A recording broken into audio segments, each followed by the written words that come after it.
अस्मद्गुरु परमगुरुर्नितिवरपूर्णं स्वयामुनं रामं पद्माक्षरापसरमारमापति वन्दे वन्दे बृन्दावनचरं वल्लवीजनवल्लभं जयन्ती सम्भवं धाम जयन्ती विभूषणं श्रीमान् वेङ्कटनाथार्य कवितार्थे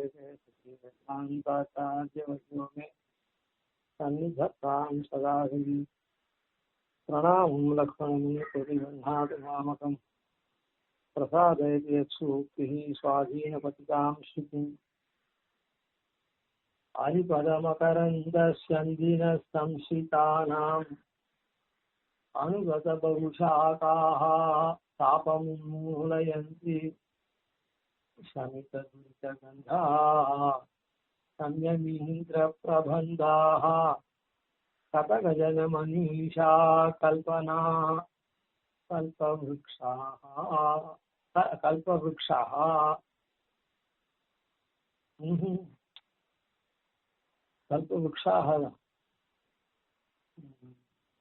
हरिपदमकरन्दस्यन्दिनसंशितानामनुगतबहुशाखास्तापमुन्मूलयन्ति सन्तदुरितगन्धाः संयमीन्द्रप्रबन्धाः कतगजनमनीषा कल्पना कल्पवृक्षाः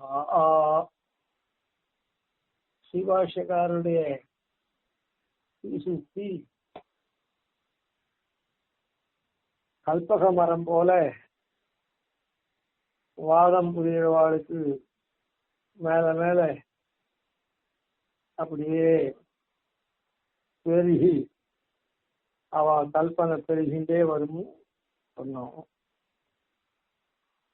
அதனால என்ன அப்படின்னு சொன்னா,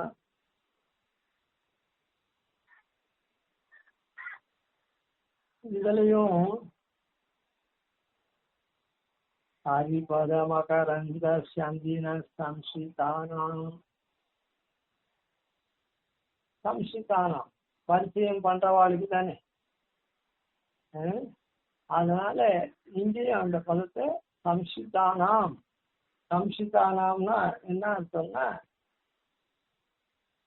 ஆசிரியத்தவர்களுக்குன்னு அர்த்தம். ஆசிரியத்தவர்களுக்குன்னா ஸ்ரீபாஷ்யக்காரருடைய இப்ப எம்பெருமான ஆசிரியிக்கிறோம், ஆச்சாரியன் ஆசிரியிக்கிறோம், பணம் வேணும்னா ஒரு தனவான போய் ஆசிரியிக்கிறோம். அந்த மாதிரி இந்த இடத்துல ஸ்ரீபாஷ்யக்காரர் ஸ்ரீசூக்தியே ஆசிரியிக்கிறோம். எப்படி வாதம் எல்லாம் பண்றதுக்கு, வாதம் பண்றதுன்னா வேதாந்தங்கள்லாம் எடுத்து சொல்லணுமோ இல்லை. அந்த வேதாந்தங்கள்லாம் தனியே இது பண்ணுவானா. ஸ்ரீபாஷ்யக்காரருடைய ஸ்ரீசூக்தியை நாம ஆசிரியிட்டோம்னா அவருடைய ஸ்ரீசூக்தியே கத்தின்னு அப்போ எல்லாம் வந்துடும். ஏன்னா ஸ்ரீபாஷ்யக்காரர் ஸ்ரீசூக்தியில அத்தனை வேதங்களும் வேதாந்த அர்த்தங்களும் இருக்கு, ஒன்று விடாம.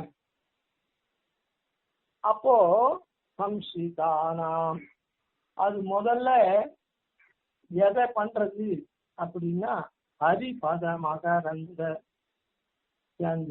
சம்சிதானாம் அப்படி அந்த ஸ்ரீபாஷ்யக்காரருடைய ஸ்ரீசுக்தியே கதி அப்படின்னு நாம ஆசிரியக்கிறோம்னா என்ன அர்த்தம்னா அது 6000 சம்சிதானாம்ன்றது இந்த இடத்துல ஆசிரியத்தவர்களுக்கு அப்படின்னு அர்த்தம். ஆசிரியக்கிறதுன்னா என்ன அர்த்தம், அந்த ஸ்ரீபாஷ்யக்காரர் ஸ்ரீசுக்தியே மேல மேல மேல மேல ஆராய்ந்துட்டே இருக்கும் அப்படின்னு அர்த்தம். ஸ்ரீபாஷ்யக்காரர் ஸ்ரீசுக்தியே கத்தி அப்படின்னு சொன்னா வேற எந்த புஸ்தகத்தையும் எடுக்க வேண்டாம். ஒரு உதாரணத்துக்கு சொல்லுவோம், ஒரு டிக்ஷனரி, இந்த டிக்ஷனரி வச்சுட்டா போதும், வேற எதையுமே வச்சுக்க வேண்டாம். இதுலயே மொத்தத்துக்கும் எந்த சந்தேகத்துக்கும் அர்த்தம் இருக்கும். இந்த டிக்ஷனரி அப்படிப்பட்ட டிக்ஷனரின்னு சொல்றாங்க. ஒரு உதாரணத்துக்கு சொன்னேன். அது போல ஸ்ரீபாஷ்யக்காரருடைய ஸ்ரீசுக்தியே ஆராய்ச்சிட்டே வந்துள்ள எந்த சந்தேகத்துக்கும் வரும். அப்போ அதுல முதல் என்ன அப்படின்னு சொன்ன ஹரிபதம் அகரந்த சந்தினா. ஹரிபதம், ஹரிபதம்னா ஹரின்னா எம்பெருமான், பதம்னா எம்பெருமானுடைய திருவடி.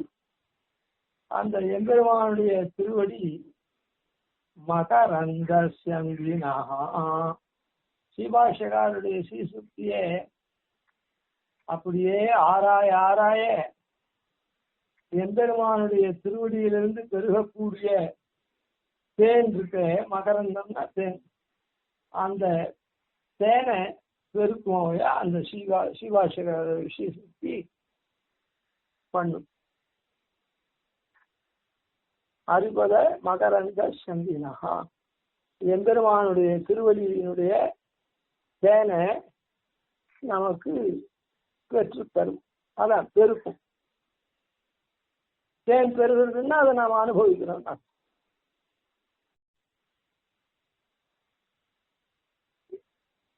அரிபத மகரந்த சந்தினஹா, எம்பெருமானுடைய திருவடி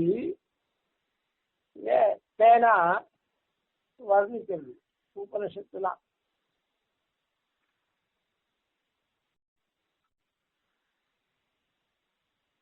எம்பெருமானுடைய திருவடிய தேவ மது அப்படி அப்படி எம்பெருமானுடைய திருவடியை தேன் பெருக்கிறதா சொல்லியிருக்கு சாஸ்திரம். அதே ஸ்ரீபாஷ்யக்கார ஸ்ரீசுக்தி அதை பெருக்கக்கூடியதா இருக்கும், அதை பெற்று தரக்கூடியதா இருக்கும். அனுகத பகுஷாகாஹ,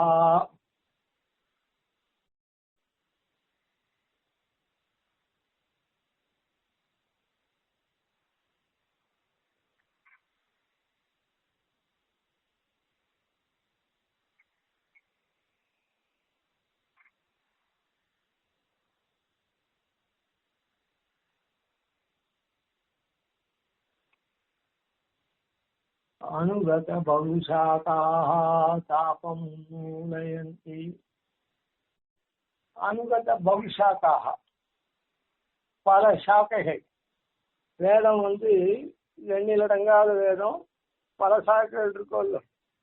சாம வேதத்துக்கு கூட சஹஸ்ர சாகோபனிஷத் சமாகமம் அப்படின்னு கூட சொல்றோம். 1000 சாகைகள் கொண்டது அப்படின்னு. அப்படிப்பட்டதுக்கு உபனிஷத் சமாகமம், அதுக்கு ஒத்ததானது திருவாய்மொழின்னு சொல்லுவோம். அதனால பல சாக்கைகளை கொண்டதா இருக்குது வேதம். அனுகத, அதை தழுவப்பட்ட பல கலைகளை உடையனவா இருக்கு. அதனால தாபம் உன்மூலயந்தி,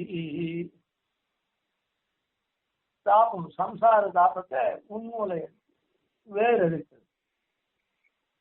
ஏதோ சில சாக்கைகளை மாத்திரம் இது பண்ணா தாபங்கள்லாம் போகாது.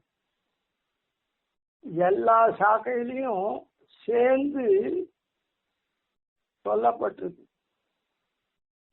ஏதோ சில சாக்கைகள்ல மாத்திரம் சொல்லப்பட்ட விஷயங்கள்லாம் இருந்தா சம்சார தாபத்தை அடியோட போக்காது. உண்மையில இருக்குன்னா வேறு இருக்கிறது அடியோட போக்க. அது ஏதோ சில பாபங்களை போக்கி சில இது பண்ணும். ஆனா எல்லா சாக்கையிலையும் இந்த சரணாகதி இதுதான் சொல்றது. அந்த சரணாகதி தான் பெரிய தபஸ்ன்னு சொல்றது. அதனால அது எல்லா அனுகத தழுவப்பட்ட எல்லா சாகைகளையும் கொண்டதா இருக்கிறதுனால ஸ்ரீபாஷ்யக்கார ஸ்ரீசுக்தி இதை காண்பிக்கிறதுனால நம்முடைய தாபத்தை உன்மூலயந்தி வேற இருக்கிறது. என்ன தாபம்? சம்சாரமாக தாபம் தான்.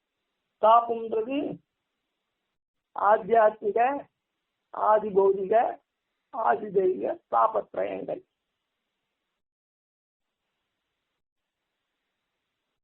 சமித துரித கந்தா சம்யமீந்திர பிரபந்தா. அதனால சமித துரித கந்தாக,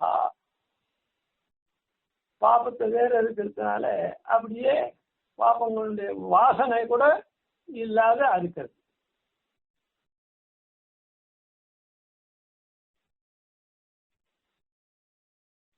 வாசனைன்னா திருப்பி அது வராது.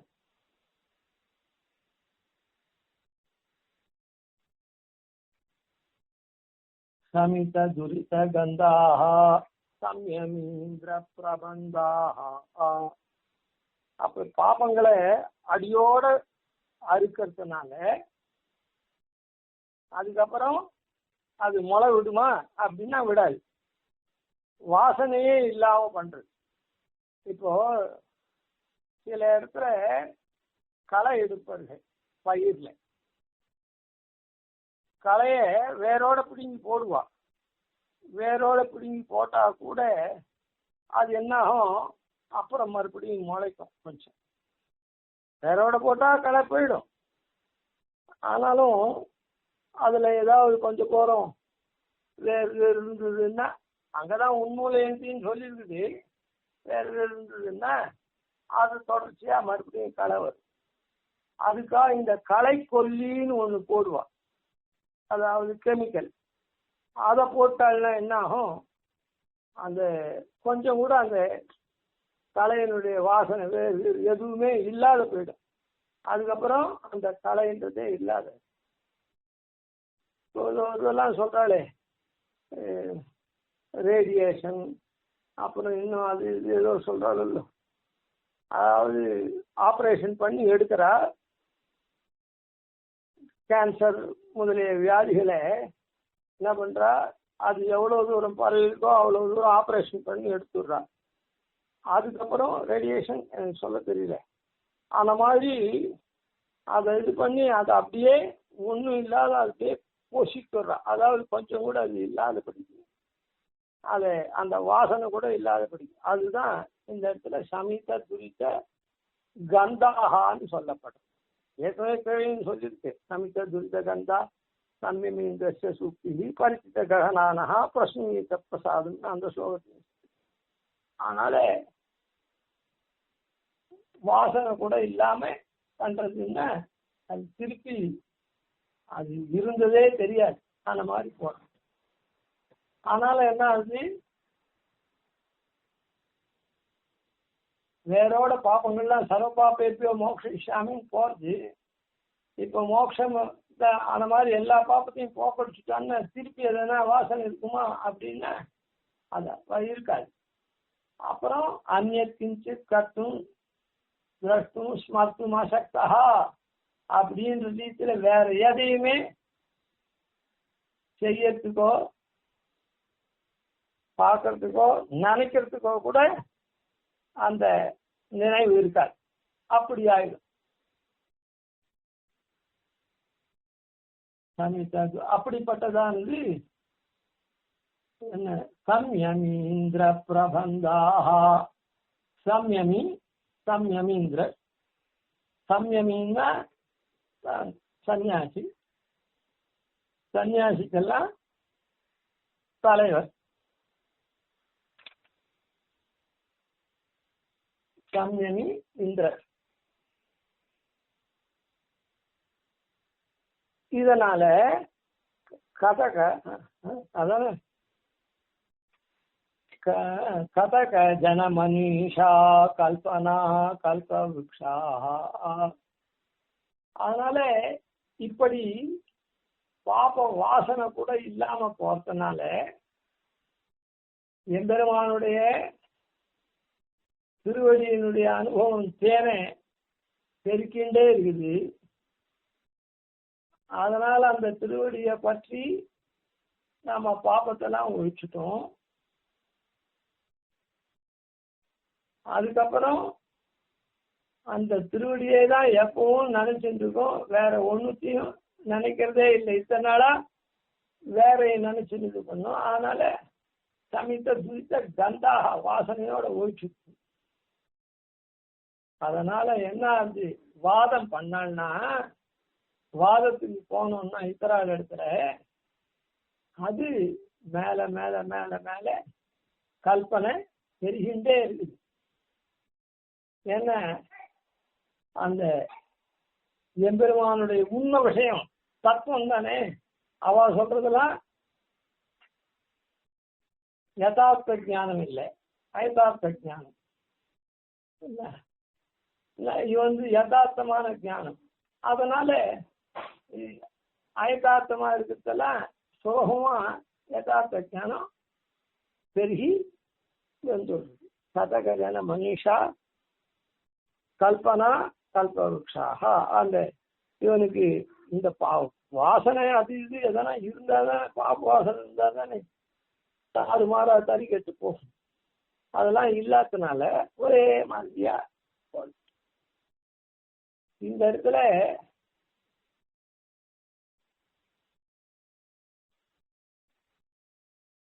கல்பனா கல்ப விருட்சாக கற்பகமரம் போல இருக்குது. இப்படி கல்பக விருட்சம்ன்றது என்னது அப்படின்னா தேவலோகத்தில் இருக்கக்கூடிய மரம். கல்பக விருட்சம்ன்றது தேவலோகத்தில் இருக்கக்கூடிய மரம். அதாவது சாகோட்டகம்னு ஒரு மரம். சாகோட்டகம்ன்ற மரத்துக்கு அதுக்கு கிளையெல்லாம் அதிகம் கிடையாது. இருக்கிற கொஞ்சத்துக்கும் அடர்ந்த இலையெல்லாம் கிடையாது. அது பூத்து பிஞ்சு விட்டு காய்ச்சி பழம் பழுத்து அதெல்லாம் ஒன்றும் பண்ணாது. அதனால அந்த சாக்கோட்டகம்ன்ற மரம் ஒன்றுத்துக்கும் வழிபோக்கனுக்குலாம் உதவவே உதவாது. ஏன்னா அது ஏதோ ஒரு கொம்பா இருக்கும், ரெண்டு கொம்பு தான், ரெண்டு கடை அப்படி இப்படி இருக்கும், இலையெல்லாம் இல்லை. அதனால அது நிறைய சாகமா பறந்து இருந்தா தானே வழிபோக்கனுக்கு இழைப்பாறு நிழல் இருக்கும். அதுவும் இருக்காது. அப்புறம் அதுல ஏதாவது பூத்து காய் பழமெல்லாம் இருந்தாக்கா பசியாடுறது, பழரசம் சாப்பிட்றது அது எதுவுமே இருக்காது. அதனால அந்த மரம் ஒரு பயனும் இல்லாத. ஆனா அது போல இல்லாத தேவலோகத்துல அமராவதி நகர்ல இருக்கக்கூடியது இந்த கற்பக மரம். இது பல கிளைகளோடு இருக்கக்கூடியது. அடர்ந்த இலைகள், அப்புறம் கொத்து கொத்தா அதான் பூத்து, அப்புறம் கொத்து கொத்தா பழங்கள்லாம் இருக்கும். பூ நல்ல புஷ்பமெல்லாம் பூக்கிறதுனால தேன் ஒழுகும். இப்படி அந்த மரத்தினுடைய அடியில சென்றவா இளைப்பாறலாம், பசி வாரலாம், தாபங்களை போக்கிக்கலாம், எல்லாம் பண்ணலாம். தேவேந்திரன் உள்பட அனைவருக்கும் அந்த மரத்தின் என்னென்ன வேணும்னு நினைக்கிறாளோ கற்பக மரத்தின் அவ நினைக்கிறத அந்த பொருளை அவ பெறலாம். அந்த பொருள்லாம் பெறான்னா என்ன அர்த்தம்? இத்தனை நாளா பெற முடியாது இருந்ததுக்கு பாப்பம் இருந்தது. இப்ப அந்த பொருளை பெறான்னா அந்த பொருள் பெறக்கூடாத பாப்பங்கள்லாம் ஒழிஞ்சா விட்டுதானே. அந்த பொருள் நமக்கு கிடைக்கலன்னா அது கிடைக்காத இருக்கிறதுக்கு உண்டான தடங்கள்லாம் போனாதான் அது கிடைக்கும். அந்த பாப்பங்கள்லாம் போனாதான்.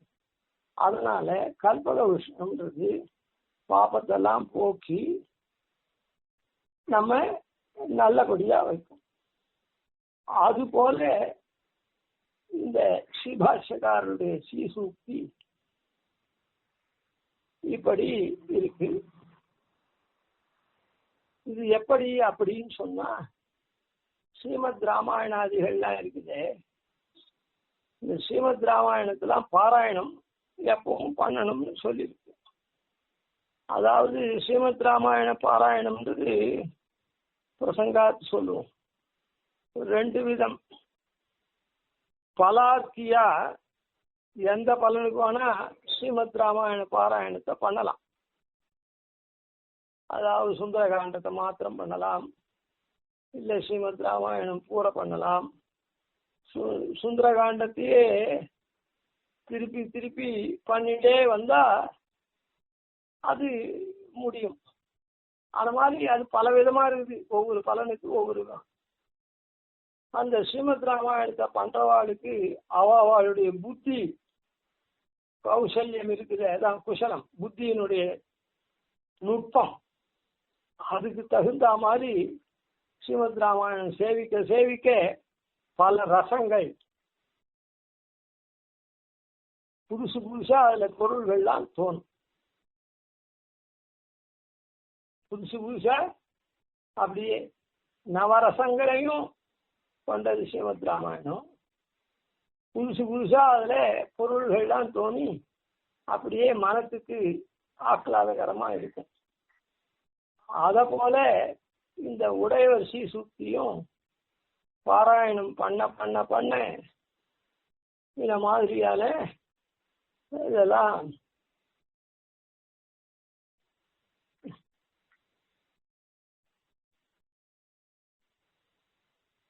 உடையவர் ஸ்ரீசூக்தியே அந்த மாதிரியான பல பொருள்கள் மேல மேல தோன்றும். சார்வாக சாங்கிய ஜெயின மத நூல்கள் போன்று அவள் இதெல்லாம் நிஸ்சாரமா வேத விருத்தமா பாப்பங்களை வளர்க்கக்கூடிய விஷயங்களை சொல்லக்கூடியதா. ஆனா சிவாஷிகார ஸ்ரீசூக்தி எப்படி இருக்குது? எனக்கு தேனே பாலே கண்ணலே அமுதே அப்படின்னு பச்சை தேனை அப்படின்னா ஆழ்வார்கள் சாய்க்கிறார் எம்பெருமானுடைய திருவள்ளி. அந்த அதெல்லாம் பொழியக்கூடிய விஷயத்துல இருக்கு. இந்த விஷயத்துல என்னன்னா அரிபத மகரந்தன்னு சொல்லிட்டு, அரிபதம் அப்படின்னு சொன்னா சொர்க்கத்துக்கும் அரிபதம்னு பேர் உண்டு, சொர்க்கத்துக்கு. அதனால மொத்தமே கல்பவருஷமா சொல்லணும்னா அரிபத மகரந்த சந்தினா, அந்த கல்பவருஷம் எப்படி தேனை பொழியுமோ சொர்க்கத்துல, சொர்க்கத்துல அது இருக்கும். அதை அந்த மரத்தை நாம் இது பண்ணணும்னா சொர்க்கத்துக்கு தானே போகணும். அங்க போய் தேனை வருது, தேனை அனுபவிக்கிறோம். அரிபத மகரந்தன்னா சொர்க்கத்துல அப்படி எம்பெருமானுடைய திருவடின்னு அரிபதத்துக்கு அர்த்தம். அரிபதம்னு சொர்க்கத்துக்கும். அப்புறம் அதே மாதிரி அனுகத பகுஷாக்காகா அப்படின்றது வேதங்கள் பகுஷாக்கைகளை கொண்டது அப்படின்றது போல கல்பவருஷ மரமும் பெரிய, இப்ப இங்க ஆலமரம்லாம் சொல்றேன், ஆன மாதிரி அது பல சாக்கோபசாக்கமா அப்படியே இருக்கும்.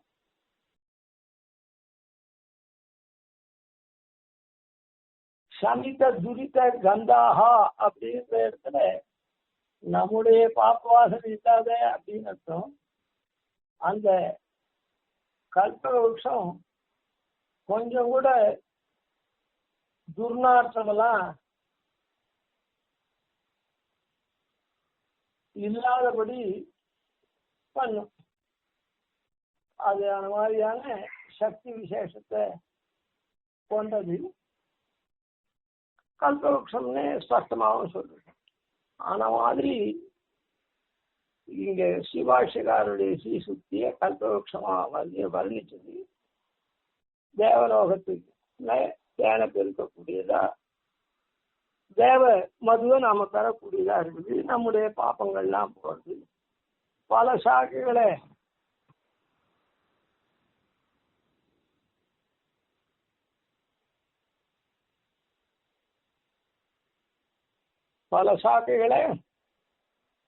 கொண்டதா இருக்குதுன்றது. பல சாக்கைகளை எல்லா சாக்கைகளும் எடுத்து கையாண்டிருக்கார் ஸ்ரீபாஷ்யக்காரர். அதனால ஸ்ரீபாஷ்யக்காரருடைய ஸ்ரீசுக்திய இப்படி கல்பவருஷம் மரம் போல வர்ணிக்கப்பட்டது. அது மட்டும் இல்லை, அதை பரிச்சயம் பண்ண பண்ண பரமத்தை நிரசனம் பண்றதுக்கு கூட அந்த சக்தி விசேஷத்தையும் அது கொடுத்து அனுபவத்தை தரக்கூடியதா இருக்குது. எம்பெருமானுடைய அனுபவத்தை தரக்கூடியதா இருக்கு. இந்த இப்படிதான் ஒரு ஸ்லோகம் ஒண்ணு உண்டு. தினே தினே வேதாந்த ஸ்ரவணாத் பக்தி சம்யுதாத் குரு சுஸ்ரயா லப்தாத் கிருச்சாசீதி பலம் லபேத். தர்மசாஸ்திரத்துல எப்போ பார்த்தாலும், அதாவது ஸ்ரீபாஷ்யக்காரருடைய ஸ்ரீசுக்தி ஸ்ரீமத் ராமாயணம்லாம் எப்படி அர்த்த விசேஷத்தை பெருக்கின்றே இருக்குமோ, அதே போல ஸ்ரீபாஷ்யக்காரருடைய ஸ்ரீசுக்தி இந்த மாதிரி அர்த்த விசேஷத்தை பெருக்கின்றே இருக்குமா பரிச்சயம் பண்ண பண்ண அப்படின்னு சொன்னா அதை சொல்லக்கூடிய ஒரு ஸ்லோகம் தான் இது. தினே தினே வேதாந்த ஸ்ரவணாத் பக்தி சம்யுதாத் குரு சுஸ்ரூஷயா லப்தாத் கிருச்சாசீதி பலம் லபேத். தர்மசாஸ்திரத்துல கிருச்ரம் அப்படின்னு ஒண்ணு. கிருச்ரம் அப்படின்னா இந்த சாப்தாதிகள் பண்றவெல்லாம் இந்த உபாசனம் இத்தனை நாளா நாம நித்தியம் பண்றது கிடையாது. அந்த சாப்தத்தை இன்னைக்கு இத்தனை நாள் உபாசனம் பண்ணாத நம்ம இடத்துல இருந்து அக்னி விலகி போயிருக்கிறதுனால, நஷ்டமா போயிருக்கிறதுனால அது அக்னி சந்தானம் அப்படின்னு புதுசா மறுபடியும் நாம அக்னிய உண்டு பண்ணிக்கணும் நம்ம இடத்துல. அதுக்காக அக்னி சந்தானம்ன்ற கர்மா. அந்த அக்னி சந்தானம்ன்ற கர்மாவில இத்தனை நாள் நாம பண்ணலையே இந்த உபாசனம், இதுக்காக அநேக கால இது அகரண பிராயசித்தார்த்தம் ராஜாபத்திய கிருஷ்ண பிரதிநிதி எத்திட்டு இரண்யதானம் கரிசே அப்படின்னு கிருஷ்ணம் அப்படின்னு சொல்லுவா. அப்புறம் பிராஜாபத்திய கிருஷ்ணம் அப்படின்னா ஒவ்வொரு பாபங்களுக்கு தகுந்த கிருஷ்ணங்கள்லாம் ஒவ்வொரு விதமா பண்ண சொல்லி இருக்குது. கிருஷ்ணம்னு சொன்னா அது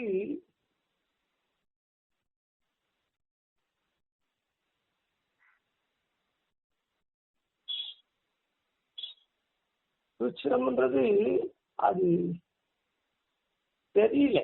அது கிருஷ்ணம்ன்றது அந்த காலத்துல சொல்லுவா 3.25 ரூபா அந்த மாதிரி சொல்லுவா. அப்புறம் அதை கொஞ்ச நாள் கழிச்சு 12,000 ரூபாய்னா அது ஏதோ ஒரு வராகன். அது இப்போ ஏதோ ஒரு அளவு, அது அந்த அளவுக்கு உண்டான ரூபா. அந்த காலத்துல கம்மி. இப்போ அந்த வெள்ளிக்கோ தங்கத்துக்கோ இப்போ ஏகப்பட்ட ரூபாய் ஆயிருக்கு. அந்த காலத்துல அது ரொம்ப கம்மி. அதான் 3.25 ரூபாயோ என்னமோ ஒரு கிருஷ்ணத்துக்கு அப்படின்னு சொல்லுவார்கள். என்னுடைய ரொம்ப அடி நாள்ல ஒரு 10-15 வயசுல வச்சுக்கோங்களேன், 60 வருஷம் இல்லை. இப்பெல்லாம் அது என்னமோ தெரியல. அதுக்கப்புறம் ஒரு 12-15 ரூபா அப்படிங்கிறத சொன்னான். அதெல்லாம் இப்பெல்லாம் எங்கேயோ எதிரி போயிருக்கும், தெரியல, ஏதாவது போட்டோம். ஆனா நாம ஏதோ கையில வந்த பணத்தை கொஞ்சம் ஓர வச்சு கிருஷ்ணம்னு பண்றோம். இருக்கட்டும். அந்த பாப்பங்களுக்கு தகுந்த கிருஷ்ணம் பண்ண சொல்றது. ஒரு கிருஷ்ணத்துக்கு இவ்வளவு ரூபான்னு பேரு. இந்த மந்திரத்தை சொல்லி வேதம் பிராமணனுக்கு ஸ்ரீ வைஷ்ணவா துப்பியமகம் சம்பிரதாய நமகான்னு இந்த குறிப்பிட்ட பாகம் போகும் அப்படின்னு சொல்றது. அதான் இத்தனை நாளா அக்னிசந்தானம் பண்ணா, அதான் உபாசனம் பண்ணாத பாப்பம் இந்த கிருச்சாச்சரத்தினால இந்த ரூபாயை அந்த பாப்பத்தை சொல்லி அநேக கால சாயம் பிராதராகுதி நாம் அகரண பிராயசித்தார்த்தம் அப்படின்னு சொல்லி அந்த கிருச்சித்தை பண்ணா அந்த பாபம் போயிடும் அப்படின்னு. அது போல அதான் அந்த பாப்பம் போல இது இருக்குது. ஆச்சாரியனுக்கு சுசூஷ பண்ணி குரு சுசூஷயா லப்தாத் என்ன ஆச்சாரியனுக்கு சுஷ்ரூஷையோட பண்ணணும், பக்தியோட பண்ணி தினந்தோறும் வேதாந்தத்தை ஸ்ரீபாஷையாதிகளை செவிமடுத்து கேட்டுன்னு வந்தா தினே தினேச்ச வேதாந்த ஸ்ரவணாத்து பக்தி சம்யோதாத்து குரு சுஷ்ரூஷையா லப்தாத். நித்தியம் தினந்தோறும் பக்தியோட ஸ்ரீபாஷ்யத்தை குருவுக்கு சுஷ்ரூஷை பண்ணி கேட்டு வந்தா கிருஷ்ண அசீதி பலம் லபேத், 80 கிருஷ்ணங்களை பண்ணினதுக்கு சமமாகும் அப்படின்னு சொல்லப்பட்டிருக்கு. அதனால ஸ்ரீபாஷ்ய காலக்ஷேபம் நித்தியம் பண்ணணும். அதாவது ஸ்ரீபாஷ்யம் ஒரு தடவை சேவிச்சுட்டா காலக்ஷேபம் ஒன்றும் சொல்ல வேணா சொல்லணும், இல்லை கேட்க வேணா கேட்கணும்.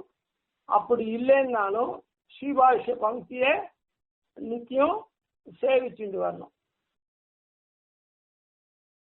சரி இனமா அப்படின்னு சொல்றது 80 கிருஷ்ண பலன். 80 கிருஷ்ண பலன் எதுக்கு பிராயசித்தம்னு தெரியல. அப்படி ஒரு கிருஷ்ணம் இல்லை, 80 கிருஷ்ணம் பண்ணா எவ்வளவு பாப்பம் போகுமோ அவ்வளவு பாப்பம் குரு சிஷ்யோட பக்தியோட நித்தியம் சிவாஷத்தை கேட்டு வந்தோம்னா அந்த பலன் நமக்கு கிடைக்கிறது அப்படின்னு சொல்லியிருக்கு. இப்போ மேல மேல இது கதக ஜன மனிஷா கல்பனா கல்பவருஷாக அப்படின்னு வாதம் புரிந்தவளுடைய ஞானத்துல, அவளுடைய ஞானத்துல கல்பனையில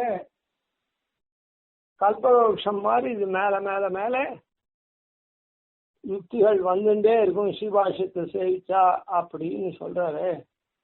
அப்படி ஸ்ரீபாஷ்யத்துக்கு கூட வருமா அப்படின்னா சுவாமி தேசிகனே சாய்க்கிறார். அகிலேத்யாதி பாஷ்ய தசார்த்தான் அபிதத்மஹே அப்படின்னு சுவாமி தேசிகன் சாய்க்கிறார்.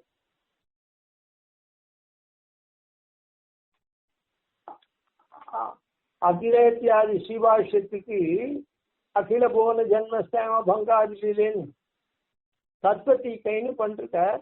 அதுல அகிலேத்யாதி ஸ்ரீபாஷ்ய பங்கிக்கு அந்த ஸ்லோகத்துக்கு 10 அர்த்தங்களை நான் விவரிக்கிறேன், 10 அர்த்தங்கள் சொல்றேன் அப்படின்னு சொல்லி அந்த தத்துவத்தீக்கையிலே சொல்லி 10 அர்த்தங்கள் சாதிச்சிருக்கேன். அப்படின்னா என்ன அர்த்தம்?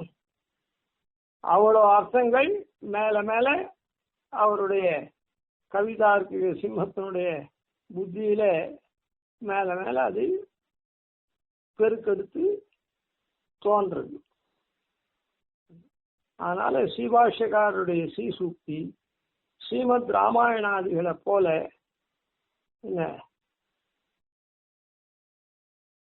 நவநவ அனுபவத்தை ரசத்தை கொடுக்கக்கூடியது, அப்புறம் பாபத்தை போக்கடிக்கக்கூடியது. கிருச்சாச்சரணம் பண்ணா என்ன பலனோ பாபங்கள் போகுமோ அந்த மாதிரியான பாபங்களை போக்க வல்லது. மேல மேல அறிவு சுடர் விட்டு பொழுது போல பிரகாசிக்கும். இப்படி ஸ்ரீபாஷ்யக்காரருடைய ஸ்ரீசூக்தி கல்பக விருட்சம் போல அமைஞ்சிருக்குது அப்படின்றத இந்த ஸ்லோகத்துல சாதிக்கிறார். ஹரிபத மகரந்த சந்தின சம்சிதானாம் அனுகத பகுஷாகாஹ தாபம் உன்மூலயந்தி சமித துரித கந்தாஹ சம்யமீந்திர பிரபந்தாஹ கதக ஜன மனிஷா கல்பனா கல்பவருக்ஷாஹ கவிதார்க்கிக சிம்ஹாய கல்யாண குணசாலினே ஸ்ரீமதே வெங்கடேஷாய வேதாந்த குரவே நமः. ஆதிவன்ஷடகோபாதீன் யதிவர்யான் பஜேனிஷம் ஸ்ரீரங்கபூர்வசரதித்யதீசானபதாஸ்ரயம் ஸ்ரீவத்சவம்சுகலகம் வந்தே ஸ்ரீகிருஷ்ணதேசிகம்.